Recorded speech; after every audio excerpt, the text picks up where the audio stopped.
Hey everybody, welcome to the show. I am your expert life strategist, Karena Calhoun. I'm your host here at Go Be Great with Coach Karena podcast. And listen, I'm excited about today's episode. And I know I say this all the time, but I feel like the individual that we have today is going to come from a very true, authentic place and will be dropping some gems, jewels, and tips for you in your life. So buckle up, folks. Make sure you have your notepad, make sure you have your pen, your pencil, whatever you need so that you can get all that you really need in this day and time.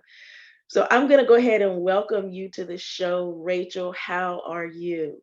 I'm great, Karina. It's so exciting to be here. Absolutely. I'm excited to have you here as well. Rachel, where in the world are you? I am in Chicago, Illinois. Ah, I have never been to Chicago. Of course, everyone has heard about Chicago's pizza. I actually want to just get on a flight, go eat some Chicago pizza, and come back home.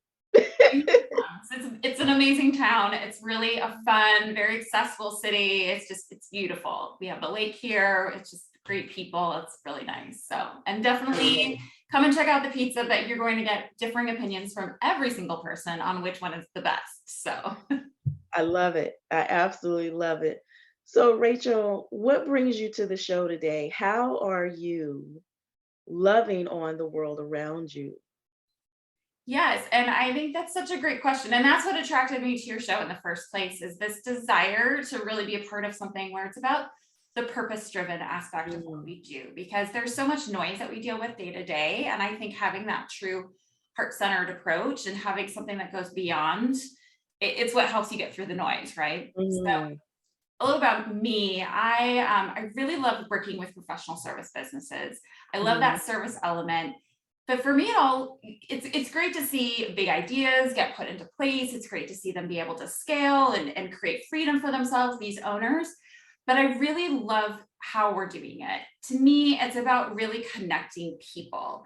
And the more that we can create great teams, great interactions with our clients, about that person to person connection and each feeling like we can be of service to one another. I feel like that's what makes great business. That's what makes great relationships. It just so happens for me, business is my playground, right? Like I love the art of business, figuring out the strategy, finding the best way to get something done. But I love the people aspect. And it's been such a powerful part of my life and the way that I've been able to grow in my career and in my life has been through the support of having teams and having people around me. And I think I love passing that along to other people. Just listening to you, I knew this was going to be an amazing conversation. I call these fireside chats because there's no script, there's no pre-show interview. We talk off the cuff, and just hearing what you're saying, it's like, you're my sister. I already know that because Yeah, of this great connection. I mean, I can feel it. I can yeah. intently feel it. It is amazing. I love when I meet people like you because that means I'm not the only one. Of course, I'm not the only one, but to meet other people knowing that I'm not the only one out here striving to make sure people are connected because we're not meant to be an island unto ourselves. No, and I think sometimes what keeps us an island is we put up these walls, we put up these boundaries and barriers, and we think that we're all alone, but really I mean, we can get into the deep aspect of it, right? But yeah, I think we have a richer, more full life when we have a community of people around us. We don't feel alone. We have better access to ideas. I think there's a African proverb that if you want to go, I'm gonna mess it up, but it's like if you want to go slow, go by yourself. Basically, go alone. But if you Mm, want to go fast, go together, right? If you want to have, and to me, it means if we want to have a better experience, doing it in togetherness is just so much more rewarding. mhm, mhm. I love that. So, how did you get started in business? So I have been in business for now well over 20 years, but I worked in corporate America for the first 18 years of my career. And I worked for the Swiss Bank UBS, the very big money. So I was dealing with asset management, very large accounts, so pension plans, mutual fund relationships. And so that was really the start of my career. And doing that, I had this amazing opportunity where I got to be kind of an entrepreneur in this large corporate environment. I had a great team, which I really credit them with giving me that inspiration and understanding that was the foundation for a lot of what I do now. But I'd have these great ideas. I go to my boss and be like, great, Rachel, go run with it, right? So I had client conferences that I ran. I launched global products.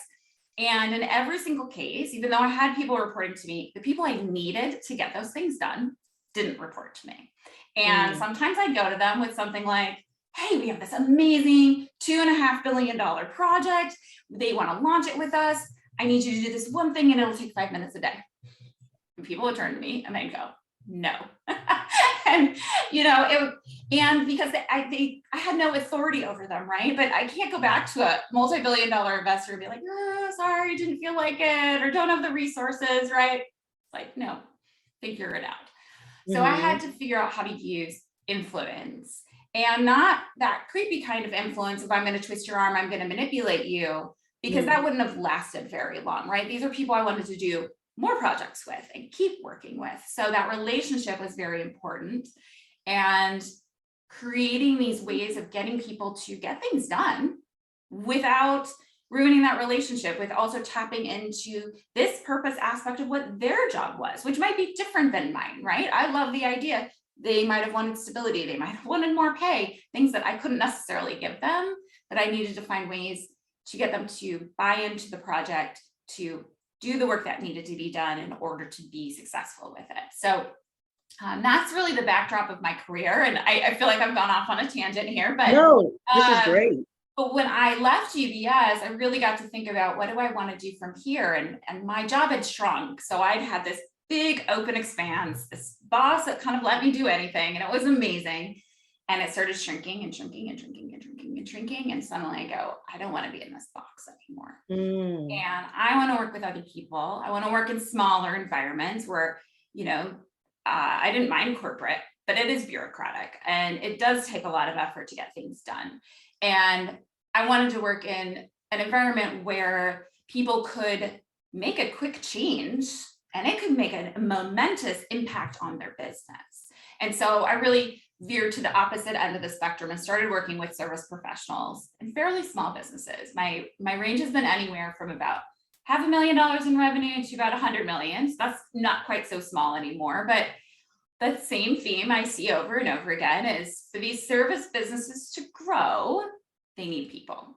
And they need good relationships with people. I mean, you can do it with bad relationships, you can, but it is much nicer, easier, more confidence inducing when you feel like you have trusted relationships.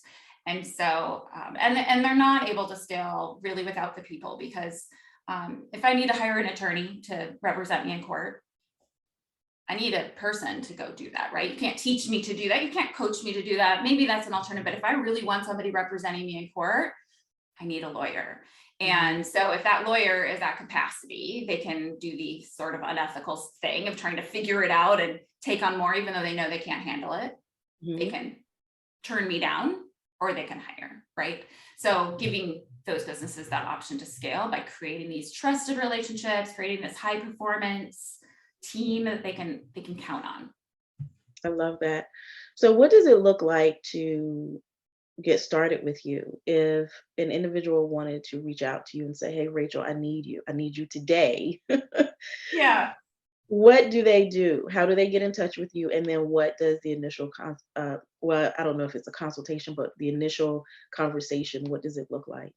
Yeah, so it's a consultation, and on my website, which is rachelsteininger.com, you can set up a strategy session with me at any time. It's free. And essentially we go through really what's going on in your business. Where do you want to take it? And what's missing, right? Where are those frustration points, those roadblocks? And what I find is there's kind of two courses. One is somebody really knows that what they need is a system for bringing in accountability into their team, creating these trusted relationships. And for that, I have a program that's actually launching here soon that really takes people through that step by step and facilitates that process. I also will work with people more one-on-one and come in and facilitate things with their team. And so we're also assessing in that strategy session, A, is it a good fit? Am I the person that they actually need? And that's really up to them. But then also, what's the level of support that they're needing at this point, at this juncture in their business? And sometimes it is coming in and working directly with team members and sorting out what exactly is the problem. Is it the people? Is it the dynamic? Is it, what culturally has been set up that's making it difficult for this business owner to scale, that's keeping them stuck? And then sometimes it's also a strategic thing about what kind of business do I actually really want to have? Like for some people, they really do want employees, they want to expand, they want to grow the business that they have. For others, it's I have one client that once we kind of got through, figured out our structure, she's like, I'm launching 4 more businesses. Some people really, they have their mind on expansion in other ways. So it's sometimes using that one-on-one coaching is really great for finding that fit that is just right for that business owner. I don't define freedom in any one particular way. It's what does that individual want? And sometimes that changes in phases of life too. So that is the best way to get in touch with me, is to reach out for that strategy session. And then also finding me on social media. I have some YouTube videos. I'm on Instagram and LinkedIn a lot. I love it. So Rachel, if someone comes to you and they don't yet have a team, how do you work with them in that capacity? Because what I find a lot with business owners, entrepreneurs, is they desperately need a team, but they don't know how to get that piece started. Yeah, and I think there are a couple things that hold people up. There's what I would call the real constraints, and then there are the perceived constraints, right? Real constraints can be things like, I don't have the budget yet, or it's not a priority. I have other priorities that I want to spend my money on before I start taking that responsibility on. When you have payroll, it is a different level of responsibility than me going and buying a new software that I want. And I could just turn the software off, right? It's not as easy to turn off the people that we've committed to. And so there is a greater level of responsibility. I think that's one hurdle that people go through, and that's both mental, but it can also be a real constraint of financial. I think people also get very afraid of what it's going to be like managing people. Can I take the time to train them? Can I be a good manager? And in that respect, I think working with me, I really walk people through how to think about that ongoing relationship. It's not just, how do I tell somebody what to do, or how do I delegate? There's an art to that. But how do I continue those conversations? How do I hold people accountable without becoming a micromanager? Nobody wants to be a micromanager. That word gets thrown around a lot, but how do we provide respectful accountability and keep things on track? And I think so it's this, when somebody's before that, when we're working together, it's really about making sure the business is in the right place, but also ensuring that they're in the right place mentally and emotionally to take on an employee, because it is a big first step and sometimes mistakes happen. It's not always easy to hire the right person, but given my background where I worked with a lot of people who I couldn't choose, when I say I didn't have authority, I mean, I couldn't hire, I couldn't fire, I couldn't pay, and I couldn't promote. There was nothing that I could do in those regards. So to me, I also look at it as there's so much more to having employees than just how you hire. And I think sometimes we get caught up too in, well, how do I find the right candidate? How do I write the job description? How do I ensure that I have enough money for them? How do I know what to pay them? And how do I get the employee handbook done? And I'm like, that is starting line stuff. It's all this other stuff too that's going to add the confidence of like, oh, I can do this. Oh, I can add a new person. I'll know the warning signs if it's not going to work out. I'll know the red flags to look for in the interview process. I'll know how to hold them accountable or how to talk to them, because their language is not my language, right? And I think having that broader set of skills can bring somebody that confidence, as well as some of the tactical things that need to be done to be effective at adding those team members. You're right. There's a certain point at which we don't have enough time in the day to do all the work that's there. And we all have to make that choice. Am I going to grow, or am I going to say I'm satisfied with this? And unfortunately, I think a lot of people say they're satisfied and they're really scared about what that next step could mean. And I find it interesting. I was in leadership in corporate America, and one of the things that I absolutely enjoyed doing was training managers. And so one thing I would always tell people, there's a difference in managing bodies and leading people, Yes. you know. And so I think with entrepreneurs, we have to get that in our mind, you know, and also make sure we're not coming from an employee standpoint as the leader, Yeah. because a lot of times that can still happen as well. And I know just talking with entrepreneurs over the last few years, there's been a few that I've had conversations with where they would say, well, you know, I hired a VA, which we know a VA is not typically an employee, they're a contractor. Mhm. But it's the idea of, well, you know, it didn't work out because they didn't do the things that I needed them to do. And so I've had to have the hard conversations. Well, did you train them appropriately, or was it them? Because I find that a lot of times it's in our training, you know, we expect certain people to just come in and hit the ground running. In some cases, yes, that can happen. But in others, not so much. So, you know, we have to take responsibility in those aspects as well. So, this has really been a great conversation, Rachel. I really, really appreciate it. And hopefully, I'm sure folks that are listening, you've gotten some. Listen, you should have had your notebook because she dropped all kinds of jewels. Listen, amazing, amazing. So, Rachel, I want to ask you if you have any last words of wisdom. I would just say that assume good intent. I've heard this advice myself, and I have to remind myself of this. We're not, just because I can give advice on leadership and on working with other people doesn't mean I don't get my own frustrations, but assume good intent. And I think that's the basis for any human interaction. Is it's so easy for us to jump straight into, oh my gosh, this person did this thing and I'm sure they meant it to like personally hurt me, or keep me back from the things I was meant to achieve. But no, probably they just didn't even realize. And if Hmm. we just assume good intent and go out and try and communicate, I think it's just one of the most powerful things that we can do to save ourselves stress and frustration, and also really allow that relationship to nurture and get stronger in the process. Hmm. Absolutely, absolutely. Communication is key. And I just want to leave this last thing that just keeps coming to my mind as we've been having this conversation. Community, as we've been talking about, when you really break that word down, is common unity. And so when we look at that from the perspective of entrepreneurship, we need common unity to help our communities, our local communities grow. Big box companies are great. They serve their purpose. In some regard, they're great. But it's the small business owners who come together in common unity, who create that um, that ecosphere of really pushing our economy forward. So, listen, folks, contact Rachel. I feel it.